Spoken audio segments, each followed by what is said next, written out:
Bien, podemos comenzar con una oración. ¿Cómo no? In nomine Patris et Filii et Spiritus Sancti. Amen. Amén. Veni Sancte Spiritus repletuorum corda fidelium et tui amoris in eis ubium accende. Emitte spiritum tuum et creabuntur. Renovabis facem terre. Deus qui corda fidelium Sancti Spiritus illustratione docuisti, da nobis in eorm spiritu rectus sapere, et Eius semper consolatione gaudere per Christum Dominum nostrum. Amén. Sancta Maria, Mater Dei, sede sapientiae, Ora pro nobis. in nomine Patris et Filii et Spiritus Sancti. Amén. Bien. Estamos exponiendo y comentando un texto que pertenece a la Constitución Dei Filius sobre la fe católica del Concilio Vaticano I.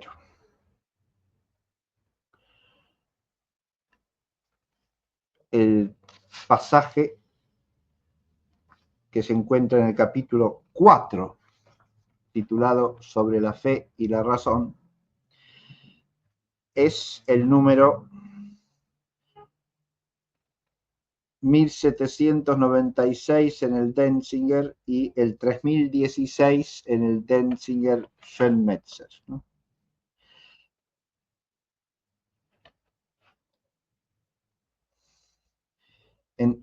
Para ubicarlo de otra manera, es el segundo párrafo del capítulo 4.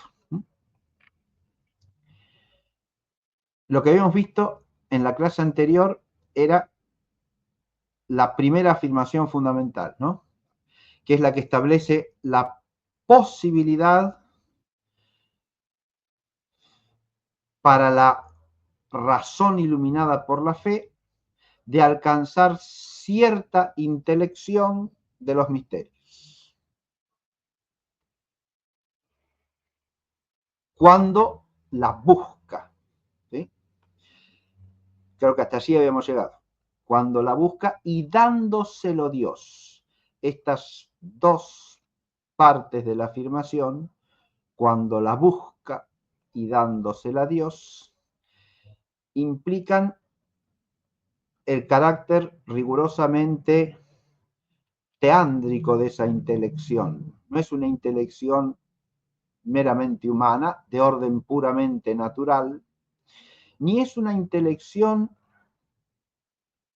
infusa, como podría ser la propia de la sabiduría mística. Lo primero lo excluye el dándosela a Dios, deodante, dice el texto de la Constitución, ¿no? Dándola a Dios, lo cual supone un don específico, un don o un conjunto de dones de orden sobrenatural que posibilitan realmente esa intelección. Hemos dicho ya que la raíz de la intelección está en la fe, que es también un don sobrenatural, por supuesto, y sin la cual es imposible que se dé esa intelección. El sujeto de la intelección de la que habla el texto es ratio fide illustrata, es decir, la inteligencia racional del hombre iluminada por la fe. Si quitásemos esa iluminación, no habría posibilidad alguna de esta cierta inteligencia de los misterios, porque el misterio como objeto no existiría. No podría existir, con imposibilidad metafísica. Pero acá, en el Deo Dante, no está hablando meramente de la fe, sino sería una redundancia el Deo Dante. Ciertamente que la fe, don sobrenatural de la gracia bautismal, es presupuesto de esta intelección, es lo que constituye el sujeto de la intelección, que es la inteligencia racional iluminada por la fe. Pero ese deodante alude a algún don sobreañadido, ¿sí? Recordemos que si uno quisiese entender más profundamente ese deodante, pues se pueden plantear cuestiones teológicas al respecto, ¿no? Es decir, se trata de un don de gracia que actualiza ciertas virtudes que son necesarias para alcanzar esa intelección, ¿sí? De ciertos dones del Espíritu Santo que mueven al Espíritu al modo de los dones para que pueda alcanzar esa intelección, y también pareciera que sí, porque recordemos que hay dones que tienen que ver profundamente con la intelección de los misterios, ¿no? El don de ciencia, el don de entendimiento, el don de sabiduría, pueden ser relacionados profundamente con esa intelección de los misterios de que habla aquí el texto.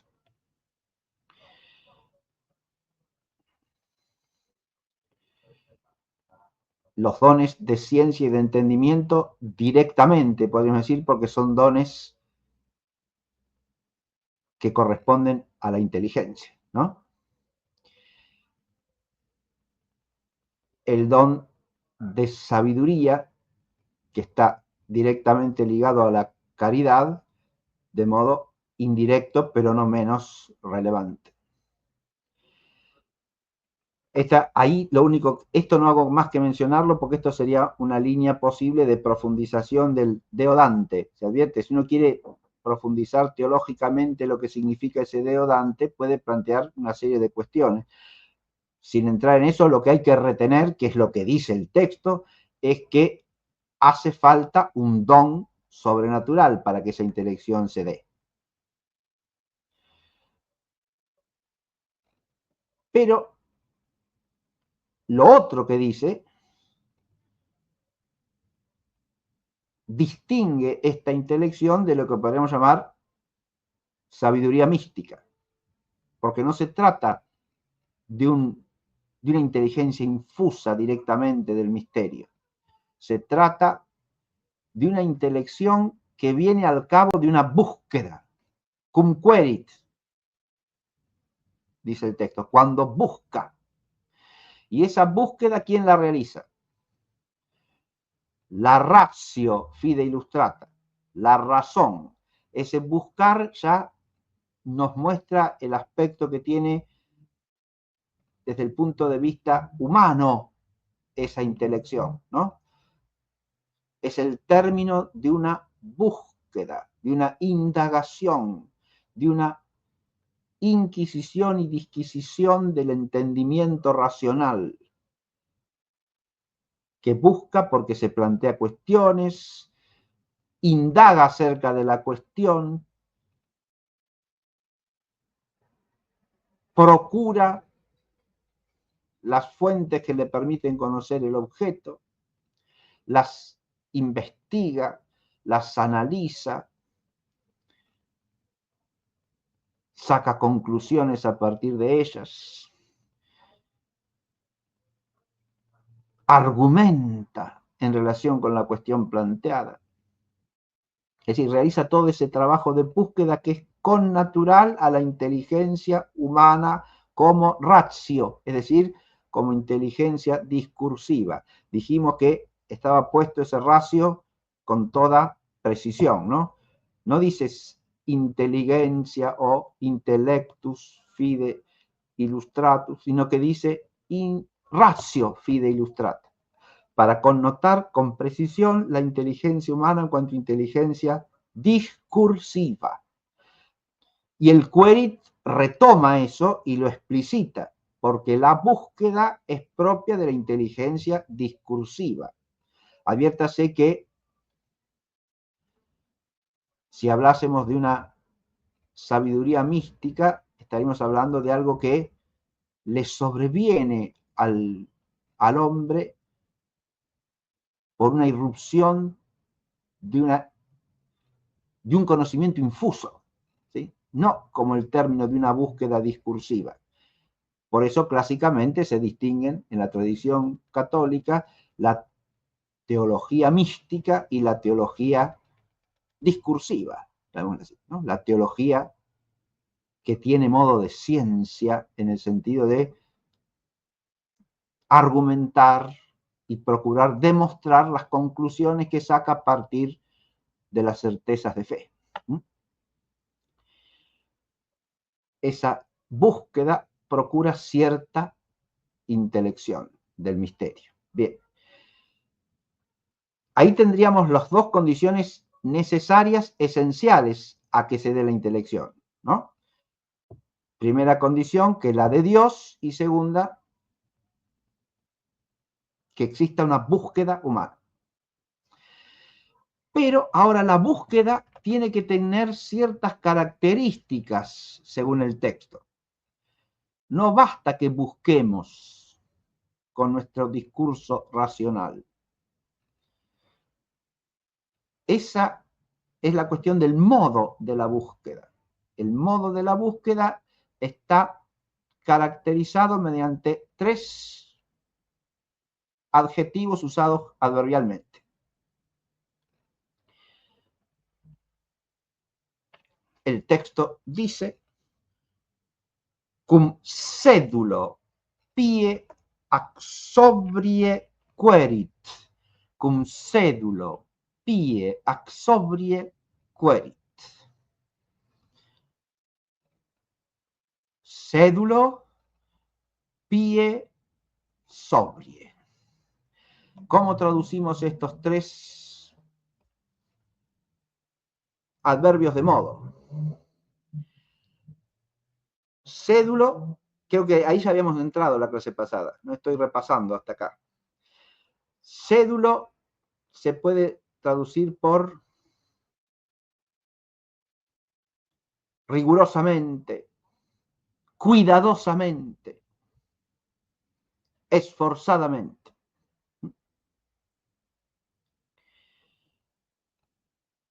Pie, piadosamente, piamente.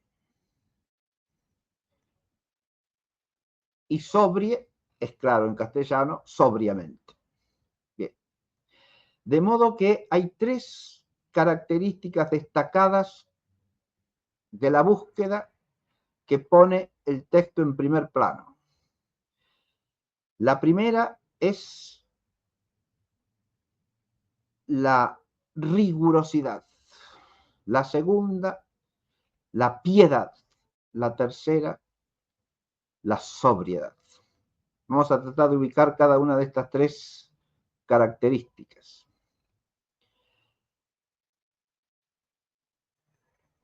La primera de todas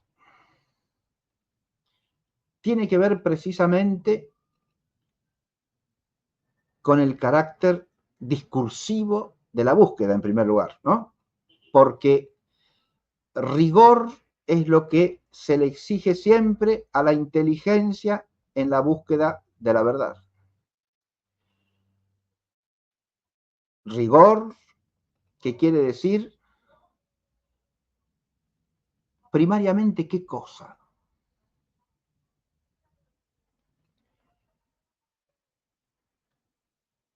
Advirtamos que el rigor en la búsqueda intelectual hay que entenderlo siempre primariamente a partir de la esencia de la inteligencia y del fin de la inteligencia. La inteligencia, por esencia, es potencia de conocer lo que las cosas son y tiene como fin natural la verdad. Por lo tanto, cuando hablamos de rigor, el primer rigor que tenemos que tener en cuenta es el rigor objetivo, es decir, de apego a la cosa que es objeto. Porque sin eso no habría profundización alguna de la intelección de lo que las cosas son. Si uno no procura adherirse, apegarse con la inteligencia al objeto, ya pierde el fundamento de todo rigor. Esto es importante tenerlo en cuenta porque el rigor a veces se hace consistir en un mero procedimiento o en una cuestión de método.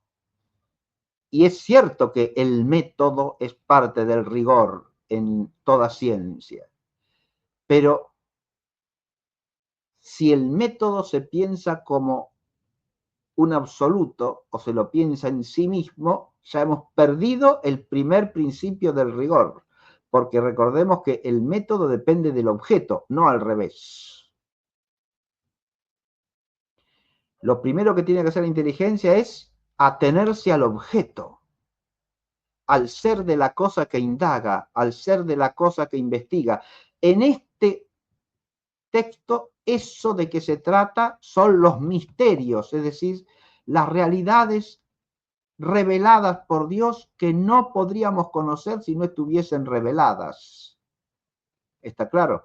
Esas realidades sobrenaturales que solamente nos son conocidas por la vía de la revelación. Y por lo tanto alcanzamos su conocimiento solo mediante la fe teologal. El primer rigor está en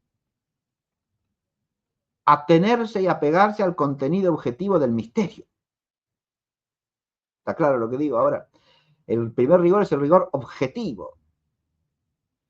Y aquí la inteligencia tiene que partir del objeto que le es dado. Si no, empezamos por perder el rigor, ¿no? El primer rigor acá es el rigor de recibir el misterio íntegro en su contenido pleno, sin deformación, sin corrupción, como está dado a la fe. Esto es fundamental en la teología, ¿no? Si no, no hay rigor teológico.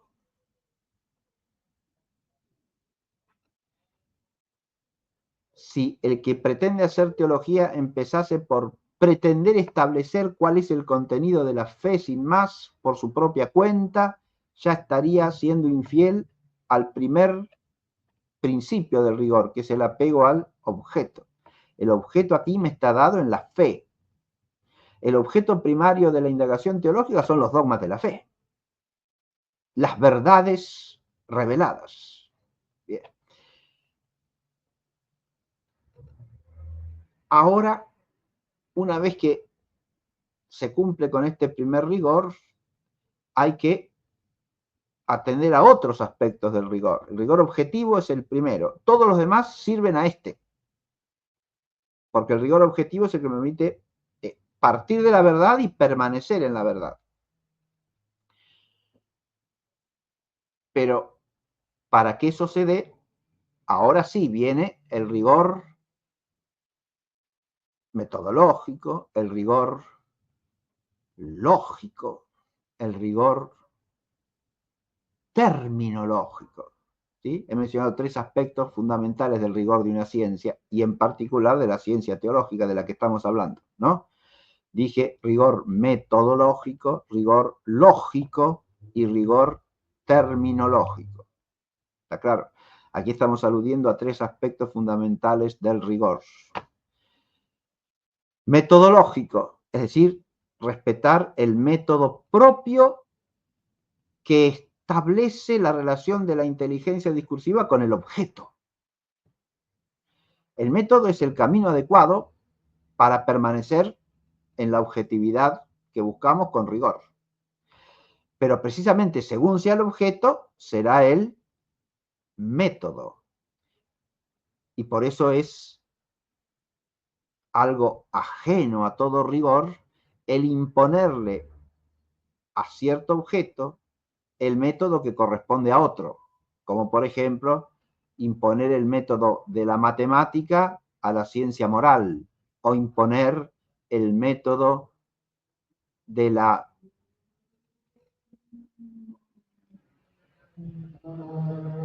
psicología experimental a la teología, ¿no? O imponerle a la teología el método de cualquier ciencia meramente humana. Está claro lo que digo, ¿no? El método depende del objeto. El método que es riguroso para el objeto adecuado deja de serlo cuando lo aplico al objeto inadecuado. La cautela con respecto a esto no es una cosa que se plantee en el aire, porque de hecho se dan muchas distorsiones de este tipo. Me viene como ejemplo aquí a la mente, tomado de otra área de conocimiento, pero es un claro ejemplo de distorsión metodológica, algo que denuncia en un libro muy interesante y digno de ser leído, que se llama L'Histoire assassinée, la historia asesinada, un historiador francés del siglo XX que se llamó Jacques Hertz. Y uno de los capítulos del libro lo dedica a lo que él llama el mito de la cuantificación, ¿no? Usted hace historia rigurosa si lo cuantifica todo. Si su libro de historia está lleno de cuadros cuantitativos, con estadísticas, con numeritos, ¿no? Entonces es historia rigurosa, aunque sea una patraña desde que empieza hasta que termina. ¿Está claro? Y aunque pretenda cuantificar lo que es incuantificable, dejando de lado lo más importante de la historia. ¿Se advierte? Porque ya, si usted quiere cuantificar, usted tiene que tener en cuenta que la cuantificación es propia de una disciplina o ciencia que trate de lo que es material. Es claro esto que digo para cualquiera que sepa ontología, ¿no? Fundamental. Para que cualquiera que sepa metafísica, lo que dije es claro. ¿Qué quiero decir con esto? Que el ser cuanto es propio de los cuerpos, ¿no? Y tiene su raíz en la materia. Usted puede tener todo el rigor que quiera en la disciplina que se ocupa de la cantidad.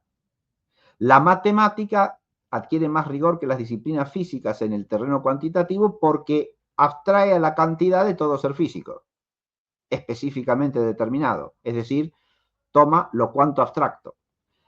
Al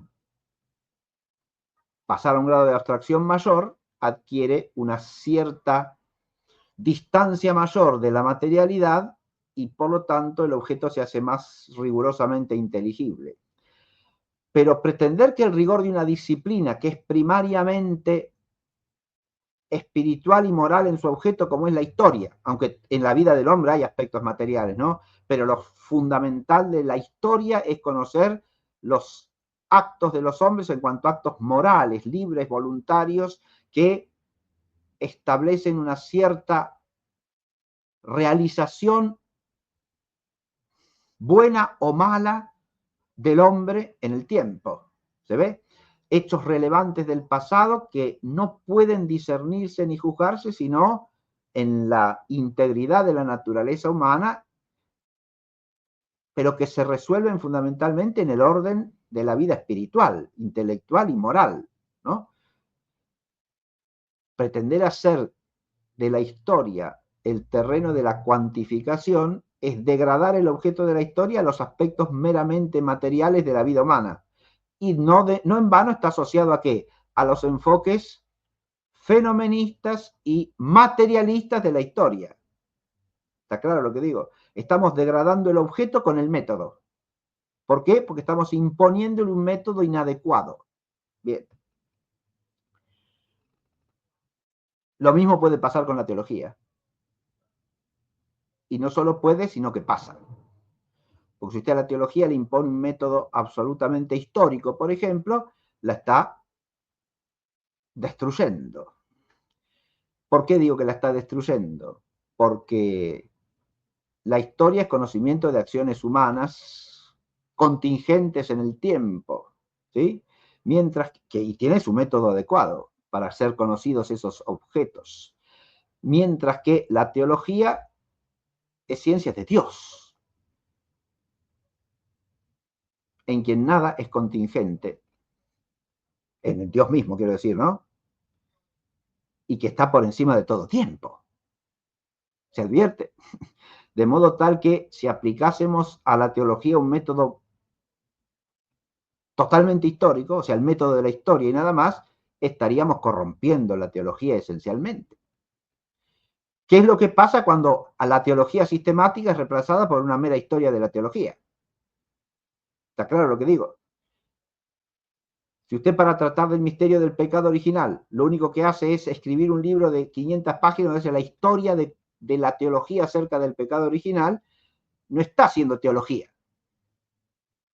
Está sustituyendo la teología por la historia. Aunque sea historia de la teología. Pero la historia de la teología no es teología. Es cierto que hay que saber teología para hacer buena historia de la teología. Pero la historia de la teología no es teología, insisto. Someter a la teología a un método meramente histórico es destruir la teología, ¿no? Y si se la sometiese a un método sociológico, lo mismo. Y si la sometiese a un método psicológico, otro tanto, ¿sí? Cuando lo que pueden ser disciplinas auxiliares de una ciencia le imponen el método, se ha perdido el rigor. ¿Está claro lo que digo? El rigor objetivo impone un método adecuado al objeto. Si yo en lugar del método adecuado al objeto propio de esa disciplina o ciencia, me valgo del método de otras, aunque sea una disciplina que esa requiere como auxiliar o de la que se puede valer como auxiliar, me estoy apartando del rigor.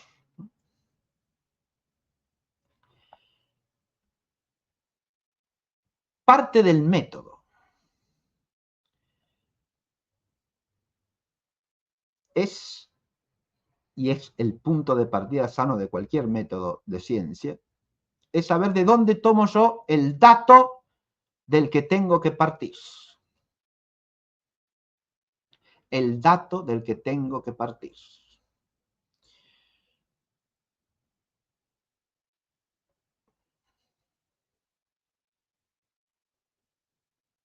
¿Cuál es el punto de partida? En disciplinas de conocimiento que sean básicamente empíricas, yo tengo que partir del dato de experiencia. En cambio, en una ciencia, en cuanto que es ciencia, parto ¿de dónde? De las verdades primeras, es decir, de los principios de la ciencia. ¿Y dónde hallo los principios? Si yo no sé dónde hallar los principios, no tengo acceso a los principios. ¿Está claro? En una ciencia de orden puramente natural, los principios los hallo ¿dónde?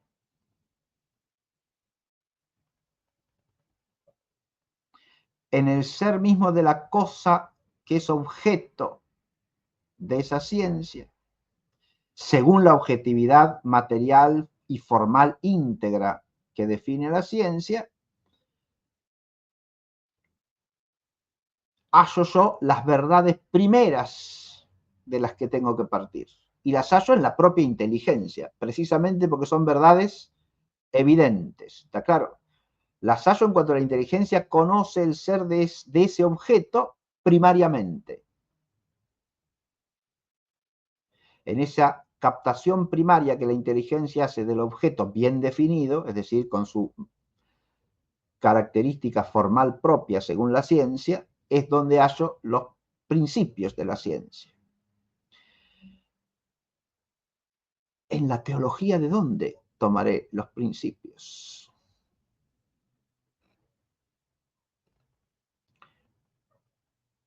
Y bueno, hay que ir a la definición misma de la teología. Si es ciencia acerca de Dios, pero desde Dios, ¿dónde hallaré los principios? Y los hallaré en la revelación que sobrenaturalmente Dios hace de sí mismo y de su eterno designio y voluntad. De manera tal que los principios los hallaré en la revelación.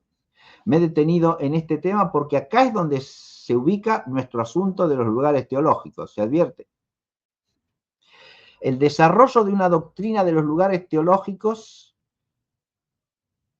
muestra, manifiesta el extraordinario rigor que la ciencia teológica ha desarrollado a lo largo de los siglos. porque la doctrina de los lugares teológicos implica el planteo explícito acerca de cómo ser riguroso para hallar el dato del que tengo que partir. Es decir, para situarme en el punto de partida de esa búsqueda que tengo que realizar.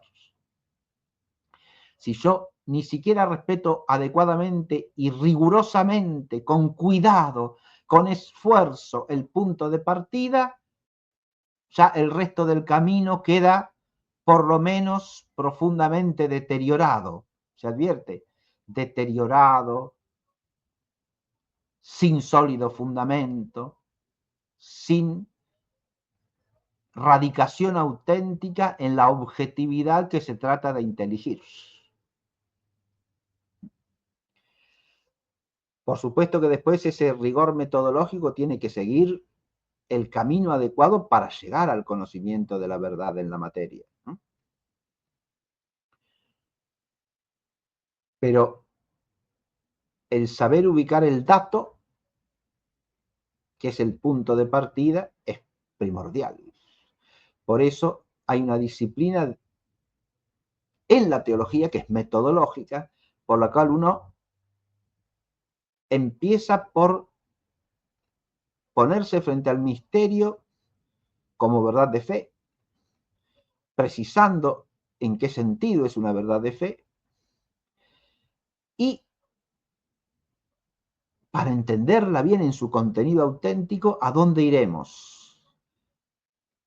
Y si es una verdad de fe, porque está revelada, y por lo tanto tenemos que ir a las fuentes para conocer el contenido de la divina revelación. Y eso inseparablemente de qué otra cosa? De las definiciones que el magisterio auténtico haya hecho de ese contenido objetivo de la revelación, ¿verdad? Porque al magisterio le corresponde, por autoridad apostólica, el delimitar la verdad revelada de lo que se opone a ella y declarar el sentido auténtico de la revelación. Bien. Ahí tenemos entonces la problemática ubicada de los lugares teológicos en esta cuestión del rigor metodológico, adviértase, ¿no?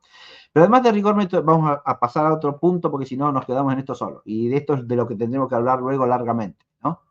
El rigor metodológico debe ir acompañado de otros rigores. El rigor, dije, lógico, evidente, porque si es una búsqueda discursiva, si es la razón la que busque rigurosamente, cuidadosamente, esforzadamente, ¿qué implica? Implica que respete constantemente los principios del recto uso de la razón. Y estos son los principios lógicos, ¿verdad? La búsqueda tiene que ser rigurosa, cuidadosa también en el orden lógico. Precaverse de toda falacia, de todo sofisma, de toda falta de rigor argumentativo, de toda vaguedad en el enunciado de sus proposiciones, de toda ambigüedad en el enunciado de sus proposiciones, de toda imprecisión e indefinición en el uso de los conceptos. Y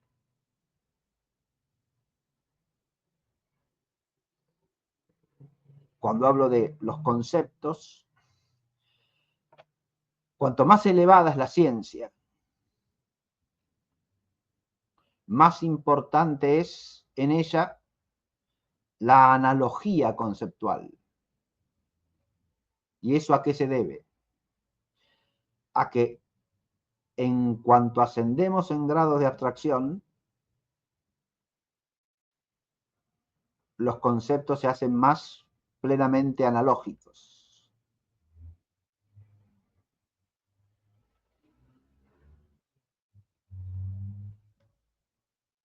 Advirtamos que todos los conceptos fundamentales de la metafísica son analógicos.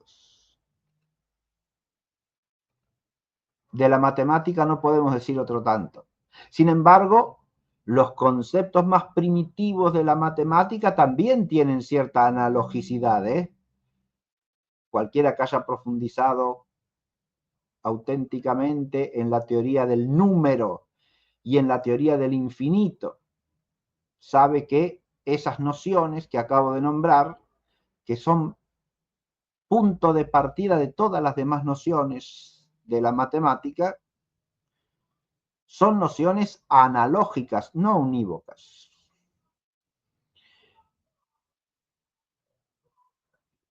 En orden físico, en cambio, tenemos muchas nociones unívocas, ¿sí? Porque la noción de cualquier especie física es primariamente unívoca, ¿no? Si yo digo hierro, digo una noción unívoca. Si digo oxígeno, lo mismo. Si digo caballo, parece que lo mismo, ¿se entiende? Es decir, son nociones primariamente unívocas, pero de nuevo, caería en una falta absoluta de rigor quien pretendiese que la metafísica se moviese en un orden puramente unívoco, ¿se entiende? En lugar de analógico.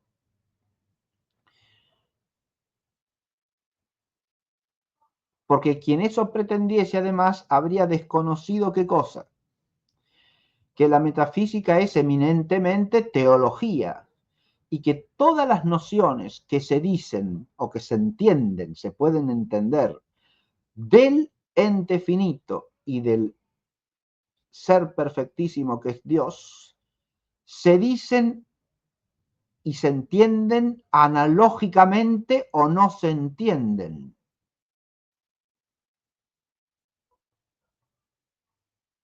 Si yo digo que Dios es sustancia,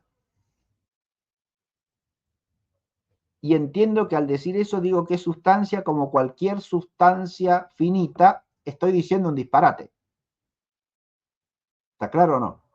Porque el ser sustancial de cualquier sustancia finita es un ser sustancial compuesto de sujeto accidental y accidente, por ejemplo.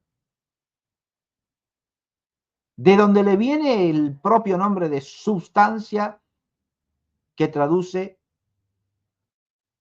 en el vocabulario latino el griego hipóstasis, que Aristóteles usa como estricto sinónimo de hipokeimenon, que sería subjectum, ¿no?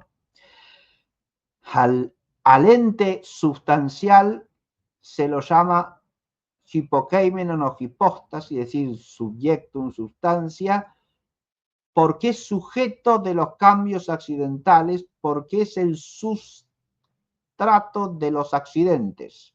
¿Se ve? El nombre mismo, cuando lo quiero elevar analógicamente a la divinidad, lo tengo que purificar de ese significado, porque si no, no lo puedo elevar a Dios. O Dios es sujeto de accidentes y sujeto de cambio accidental. Ninguna de las dos cosas es compatible con el ser divino. Lo único que conservo de la noción de sustancia al elevarla al conocimiento de Dios, estoy hablando de la metafísica filosófica, hasta aquí, ¿se entiende? Lo único que conservo es la razón de ser en sí, que es la razón de perfección que tiene la sustancia, no la razón de ser sujeto de los accidentes o sujeto de los cambios accidentales, que es razón de imperfección de la sustancia finita. ¿Se advierte? Porque para ser sujeto de los cambios accidentales tiene que ser una sustancia mutable. ¿Sí? Y para ser sujeto de los accidentes tiene que ser una sustancia en que se mezclen acto y potencia. Porque si no, no se distinguirían realmente la sustancia y los accidentes. Y las dos cosas dicen razón de imperfección. La composición de acto y potencia y la composición de sujeto sustancial y accidentes.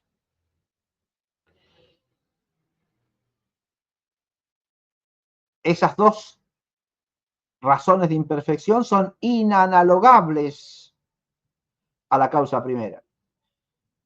Por eso la entiendo como usía, pero no propiamente como sujeto de cambios o sujeto de accidentes. Eso es lo que no puedo analogar. ¿Se entiende? Si yo no hago esta purificación analógica, el concepto no puede ser aplicado a la realidad a que lo quiero aplicar.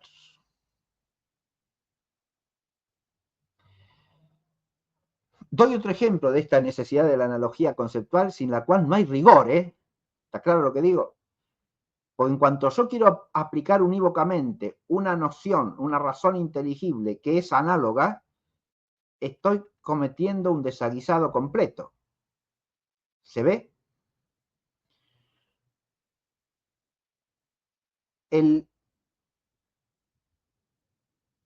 En filosofía natural, aún antes, ¿ven? En filosofía natural, en cuanto a la filosofía natural se eleva al plano ontológico, que es la suprema filosofía natural, la filosofía natural o ciencia natural ontológicamente iluminada, el concepto de vida, que es un concepto básico de la filosofía natural, es claramente un concepto analógico. Porque cuando llamo viviente a un ser por ser vegetal, o cuando lo llamo viviente por ser sensitivo, o cuando lo llamo viviente por ser humano, es decir, racional, no lo llamo viviente exactamente en el mismo sentido y del mismo modo. ¿Se entiende? Hay una razón analógica común, sí, que es la razón de actividad inmanente, correcto. Pero la actividad inmanente es genéricamente distinta en el caso de un vegetal que en el caso de un ser sensitivo, y es genéricamente distinta en el caso del hombre que en cualquiera de los otros dos casos, y con una analogía todavía más distante, porque en el hombre se trata no de vida corpórea meramente, como son la vida vegetal y la vida animal, sino de vida espiritual unida a la materia. De modo que hay un salto analógico mucho más grande. Si yo no respeto esa analogía de la noción de vida, y cuando hablo de vida hablo siempre de lo mismo, habré reducido toda vida a vida vegetativa o a vida sensitiva, por ejemplo, estoy cometiendo una barrabasada, ¿se entiende? No estoy entendiendo la realidad, porque estoy aplicando un concepto que es análogo como si fuese unívoco o monológico. Bien, me detuve en este aspecto, ¿por qué? Porque uno de los problemas más graves que puede pasar en la falta de rigor de la teología es la falta de respeto de la analogía teológica, ¿sí?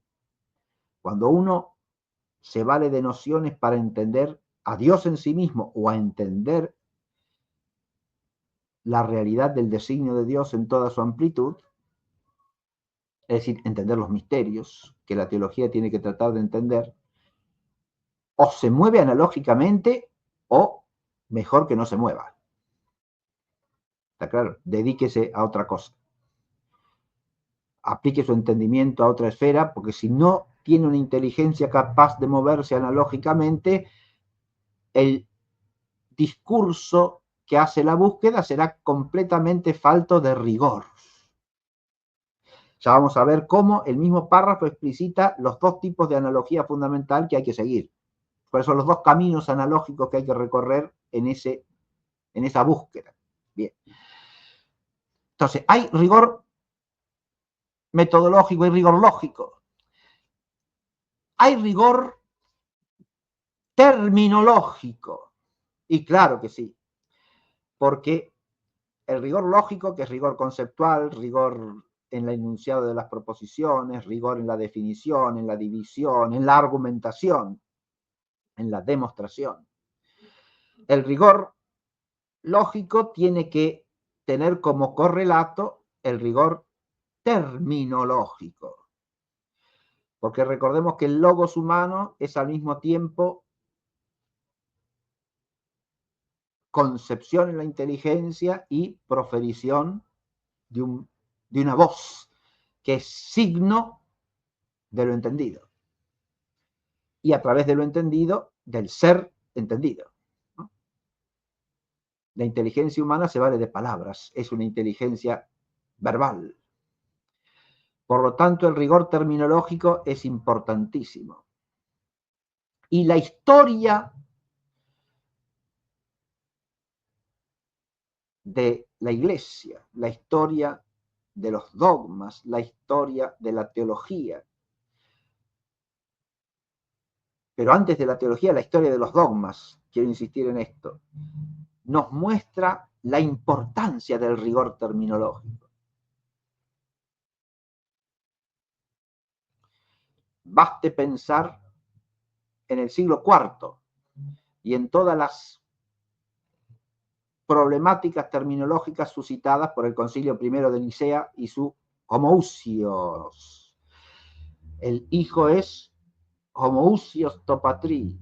Ahí se introduce un término que hay que entender con máxima precisión, ¿sí?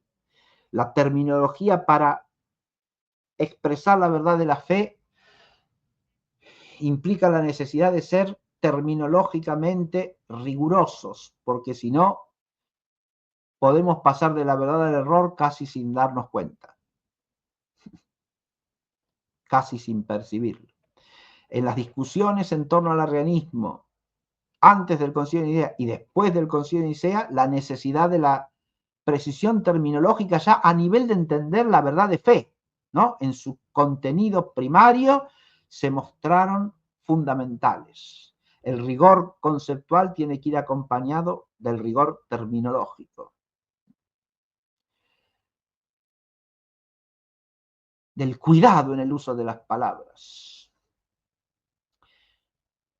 Cuando esas palabras además se han cuidado durante siglos para expresar con precisión ciertas nociones y no otras, e incluso ciertas connotaciones y matices de una noción y no otros, el dejar de lado esa precisión es ya una falta de rigor. ¿Está claro? Es además despreciar la necesidad del rigor lógico, porque sabemos que si no somos terminológicamente precisos, estamos borroneando los conceptos. ¿Se entiende? Si yo uso la palabra paz en la calle, si hablo de la paz, y no explico a qué me estoy refiriendo, se puede entender cualquier cosa de lo que digo. ¿Está claro? ¿Y qué es la paz? ¿De qué paz hablo? El Señor, según sus palabras como consta en el Evangelio, nos enseña que no cualquier paz es la misma paz, ¿no? Porque les dice a sus discípulos, la paz os dejo, mi paz os doy, no como la que el mundo da. Está distinguiendo dos cosas que se pueden llamar con el mismo nombre, pero no solo son distintas, sino que incluso pueden ser antagónicas, opuestas. ¿Está claro? Aunque caigan bajo la misma denominación. Y si yo uso las palabras sin distinguir, distinguir es lo que está haciendo el Señor en esa frase, ¿no?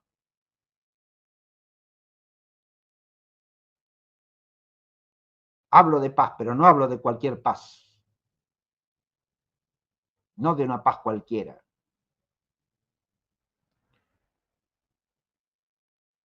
Estoy hablando de mi paz.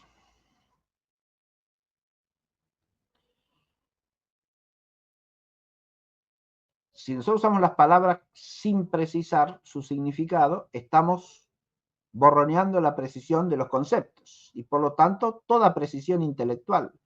Eso es un camino a la falta de rigor más absoluto, porque sabemos que el rehuir la definición es la estrategia propia de todo sofista, ¿sí?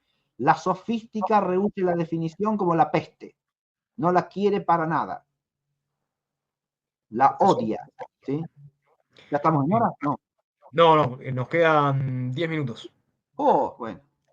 Pero igual viene siendo espectacular. Así que si quiere podemos cerrar en este tercer En tipo el rigor, sí, de cierro rigor, cerrar el rigor directamente. con el cédulo, sí, porque todavía me falta algo, sí.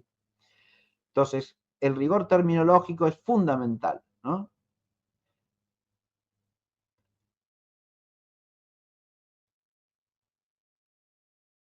Hay otro rigor más que hay que mencionar aquí. Y es un rigor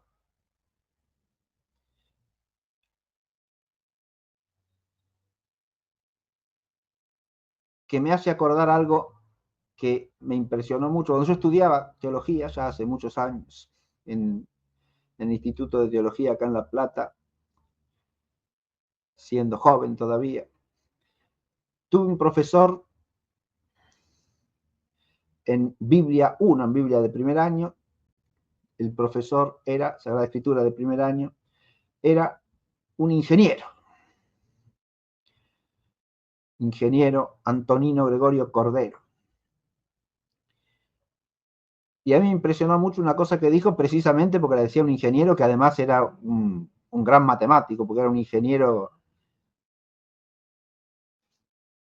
aficionado a buscar los fundamentos de su oficio, ¿no? Le gustaban muchísimo las matemáticas, la física, y las estudiaba teóricamente, ¿no? Yo he tenido el gusto de hablar con él muchas veces de temas de física o de matemática y los manejaba con una profundidad enorme. Fue la única persona, por ejemplo, a la que le oí dar una explicación profunda de lo que eran los fundamentos físicos y matemáticos de la informática. Cuando eso recién empezamos a usarlo acá nosotros. Por lo menos de modo casi cotidiano, ¿no? Le estoy hablando de otra época histórica, usted, Ezequiel, que ya ha nacido con eso. Pero la frase que yo quería citar es esta.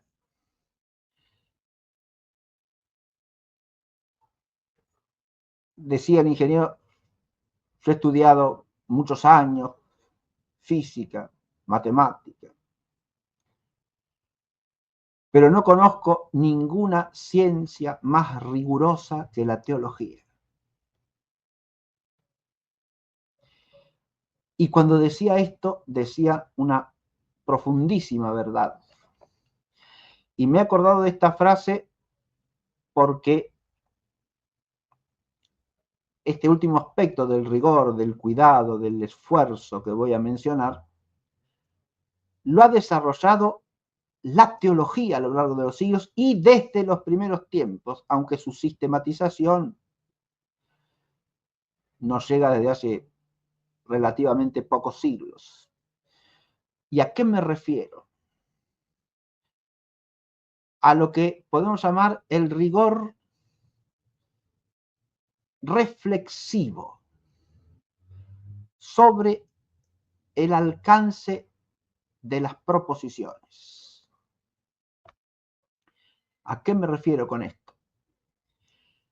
A una disciplina que se esmera por dilucidar cuando llega a una conclusión o cuando establece algo a modo de punto de partida de la indagación, si esa proposición que es el punto de partida o esa conclusión a la que se llega son una verdad de fe o no. Eso es una disciplina rigurosísima que ha ido desarrollando la teología a lo largo de los siglos, pero que viene ya desde el siglo II y III, porque ya los padres de la época apostólica, cuando inician lo que podríamos llamar la reflexión especulativa teológica, se empeñan por decir, esto que estoy diciendo es de la fe de la Iglesia. Esto otro que yo afirmo u opino es una conclusión mía, no es una verdad de fe. Está claro. Y si uno está acostumbrado a leer a los santos padres, sabe que lo hacen constantemente esto. Si uno ha frecuentado las obras de San Agustín, sabe que San Agustín se empeña constantemente.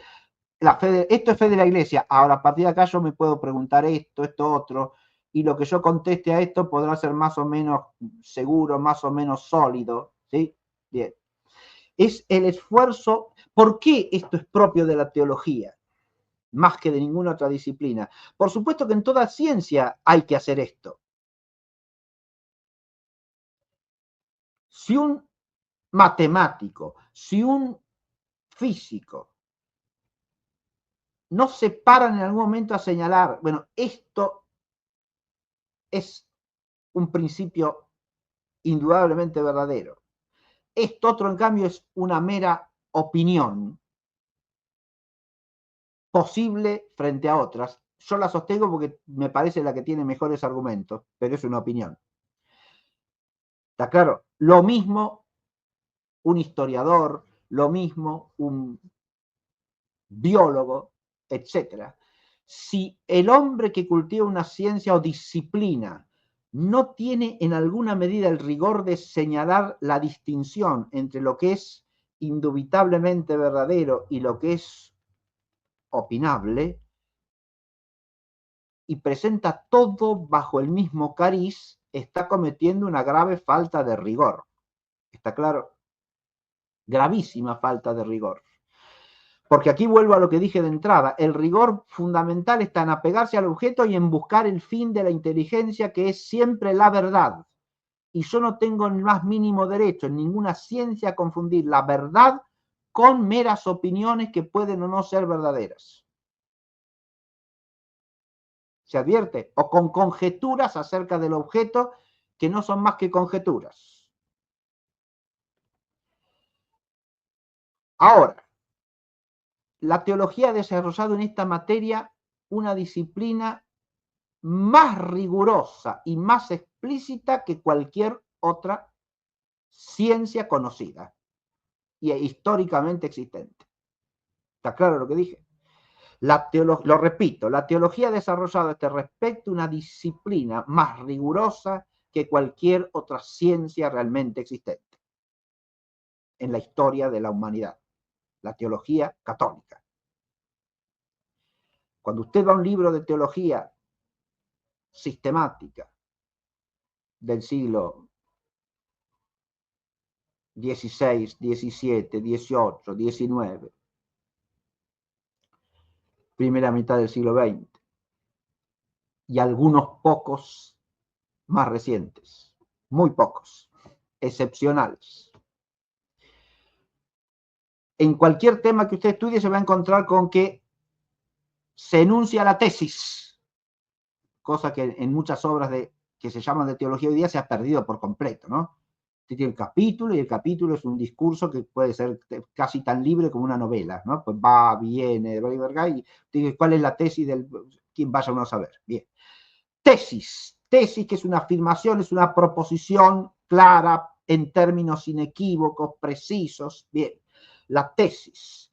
Pero esa tesis viene calificada a su vez. Y entonces dice, de fe. O sea, es una verdad de fe. A lo que se le puede venir de fe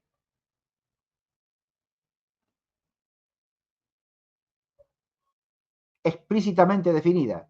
Porque no solo es una verdad de fe, es una verdad de fe que ha sido definida en algún acto magisterial definitorio. ¿Sí? Una verdad de fe explícitamente definida.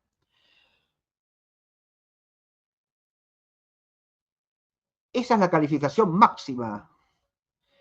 Si usted lee un libro de teología en el cual la verdad de fe está dicha más o menos y apenas y mezclada con un montón de otras cosas, afirmadas a veces con mayor énfasis y mayor energía y repetidas más veces que la verdad de fe, y que son una mera opinión lejanísima de la verdad de fe, pero que se le presenta todo como un bloque, entramos en el universo de la confusión. Tratándose de una disciplina que ha llegado a desarrollar ese rigor admirable de distinguir el alcance doctrinal de sus proposiciones, de sus tesis. Primero hay verdades de fe, hay verdades luego próximas a la fe. ¿Qué es eso de próximo a la fe? Es una afirmación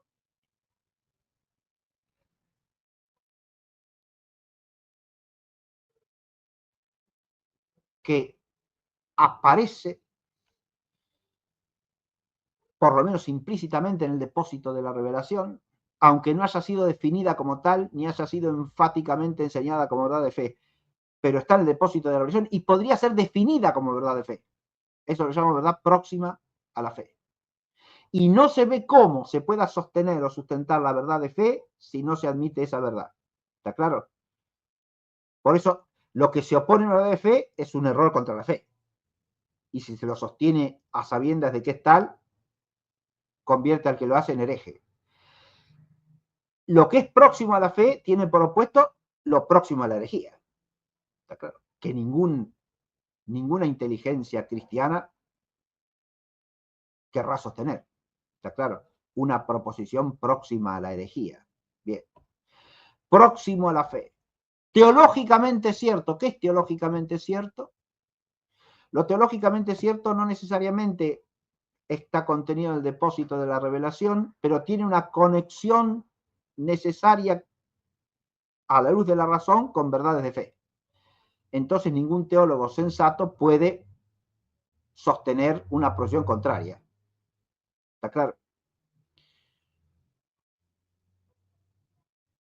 A la luz de la razón a la luz de la razón hay una conexión necesaria entre esa verdad y alguna verdad de fe. Entonces sería temerario el sostener lo contrario a lo teológicamente cierto. Y más abajo de eso entramos en el terreno de las opiniones teológicas. Entrar en el terreno de las opiniones quiere decir entrar en un terreno indiferenciado. No, señor. Porque hay opiniones con grados de fundamentación muy distintos. ¿Está claro lo que digo? Una cosa es, por ejemplo, una opinión común. Una opinión común es una opinión que las distintas escuelas ortodoxas de la tradición teológica, a pesar de sus numerosas discrepancias en ciertos temas en particular, sostienen en todas en común. ¿Se ve? Lo cual es un indicio de que esa opinión tiene fundamentos muy sólidos. Porque los que aún en muchos temas discrepan, legítimamente siempre, ¿no? En eso están de acuerdo. Es una opinión común. Una opinión probabilísima es una opinión que tiene muchos argumentos positivos a favor y casi ninguno en contra. ¿Se advierte?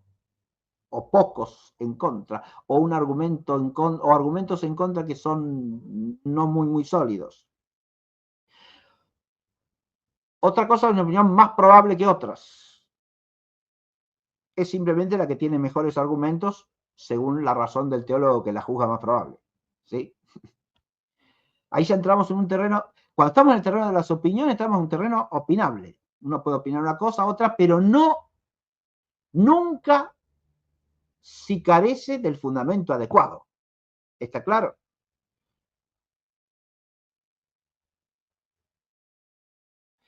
La opinión tiene que ser por lo menos probable. ¿Qué quiere decir eso? Que puedo ofrecer un argumento positivo, auténtico, que la fundamente.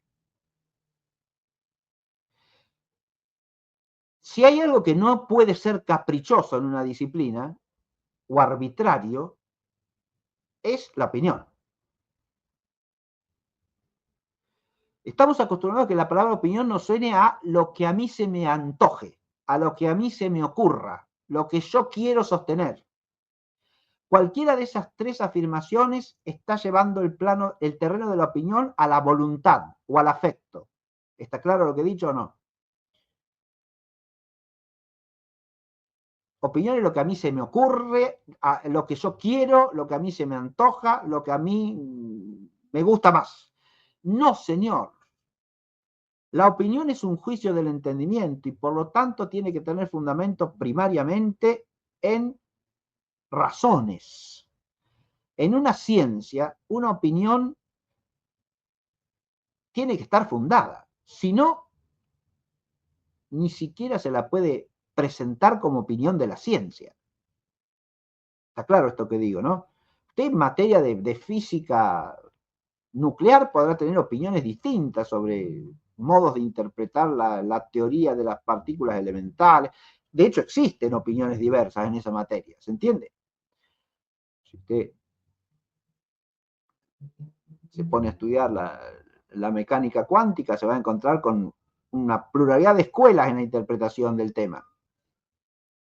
¿Qué significa, por ejemplo, el principio de indiferencia? 7, 8, 10 interpretaciones distintas de lo que significa eso. En la física actual estoy hablando, ¿eh? ¿Se entiende? Pero cualquiera de las opiniones interpretativas del principio de indiferencia tiene que tener fundamento, no es una cosa caprichosa, hay que argumentarla.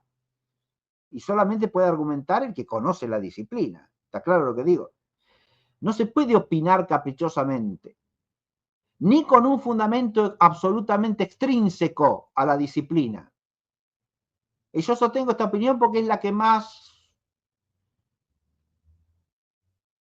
le gusta hoy día al mundo. Y bueno, mijo, eso no es fundamento para una opinión teológica. ¿Está claro lo que digo?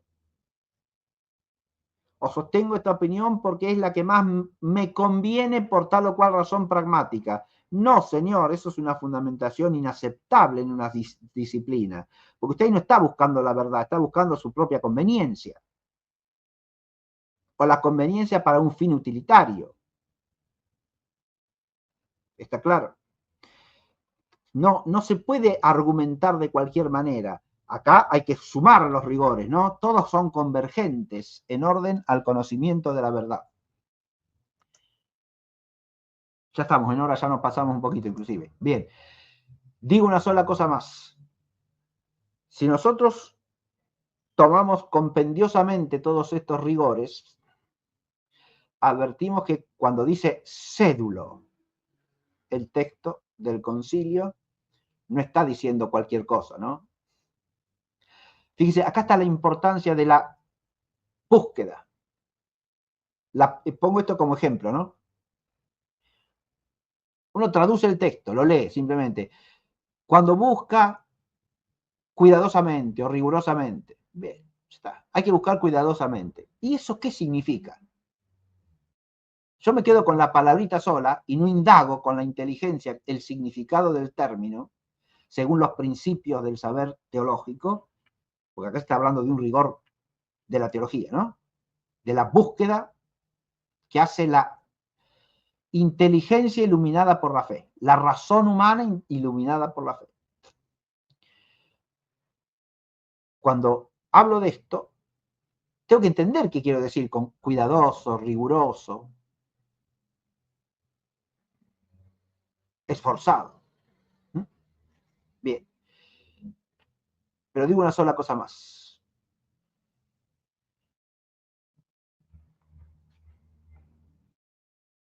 ¿Acaso no en toda ciencia la búsqueda tiene que ser rigurosa?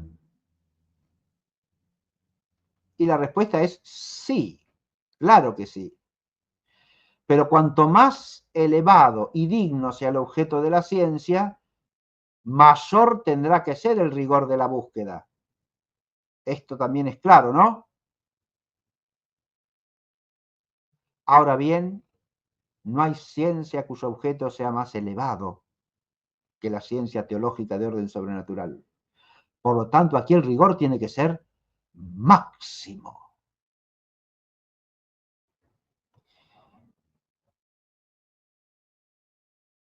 Y acá es donde vienen los otros dos adverbios a hacernos entender de qué tipo de rigor ha de tratarse aquí.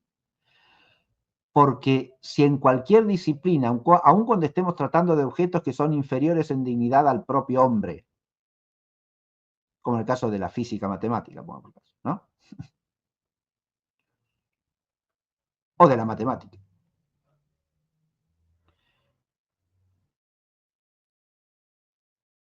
Tenemos que ser rigurosos. ¿Cuánto más si de quien tratamos es del Dios vivo y verdadero? Acá la necesidad del rigor tiene que ser percibida